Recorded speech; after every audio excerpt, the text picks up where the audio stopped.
Regional. Idol Dennis, please come in. Ibilang ti Baguio City Police ti itupat nga kadete ti Philippine Military Academy akas kurang nga suspect iti may pahorop mo insidente ti hazing ito naggamis mo iti pagadalan iti report iti lang nga kalman iti dua nga suspect at iti fourth class iti itong ti dua ket manipot ti first ken second class.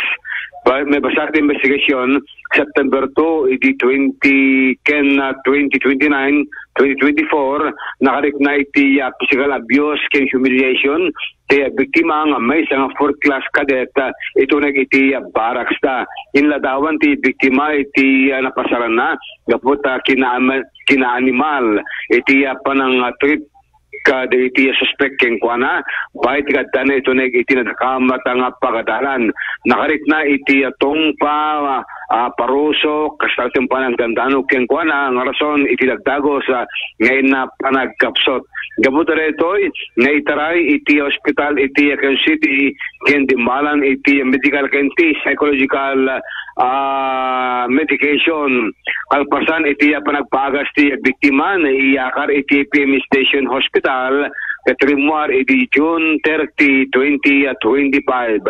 Ang tutulog investigasyon iti PNP kinirubisyalis iti Armed Forces of the Philippines iti reto na pasamang incident hazing ito nag iti Philippine Military Academy.